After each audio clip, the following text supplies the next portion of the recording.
BJP की सरकार ने असंगठित अर्थव्यवस्था पर आक्रमण किया है और आपको गुलाम बनाने की कोशिश की जा रही है।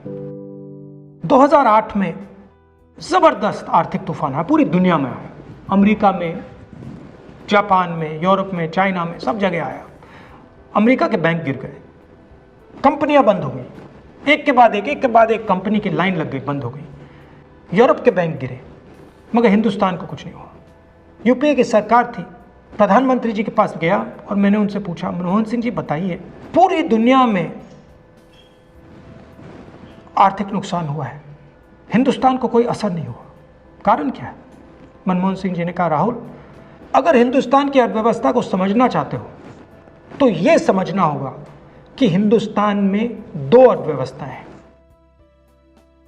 पहली असंगठित अर्थव्यवस्था और दूसरी संगठित अर्थव्यवस्था। संगठित अर्थव्यवस्था में बड़ी कंपनियां, नाम आप जानते हो। असंगठित अर्थव्यवस्था में किसान, मजदूर, छोटे दुकानदार, मिडिल साइज कंपनीज।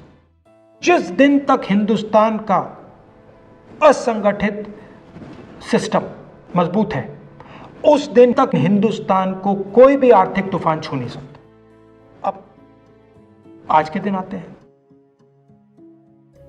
पिछले 6 साल से बीजेपी की सरकार ने असंगठित अर्थव्यवस्था पर आक्रमण किया है। 3 बड़े उदाहरण तो मैं आपको अभी दे देता हूं। नोटबंदी,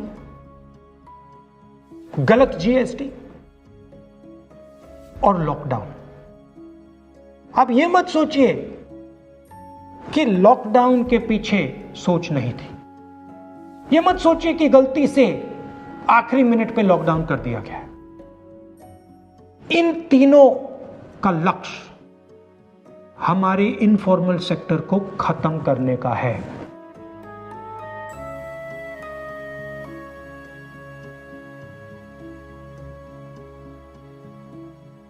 प्रधानमंत्री जी को अगर सरकार चलानी है, मीडिया की जरूरत है, मार्केटिंग की जरूरत है। मीडिया और मार्केटिंग 15-20 लोग करते हैं। इनफॉर्मल सेक्टर में पैसा है, लाखों करोड़ रुपए, जिसको ये लोग छू नहीं सकते।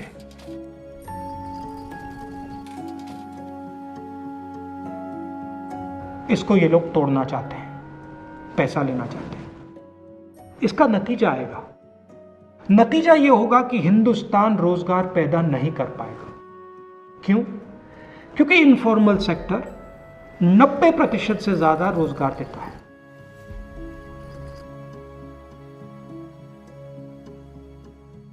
जिस दिन इनफॉर्मल सेक्टर खत्म हो गया, नष्ट हो गया, उस दिन हिंदुस्तान रोजगार पैदा नहीं कर पाएगा। आप ही इस देश को चलाते हो, आप ही इस देश को आगे ले जाते हो, और आपके खिलाफ साजिश हो रही है। आपको ठगा जा रहा है और आपको गुलाम बनाने की कोशिश की जा रही है। हमें इस आक्रमण को पहचानना पड़ेगा और पूरे देश को मिलकर इसके खिलाफ लड़ना पड़ेगा।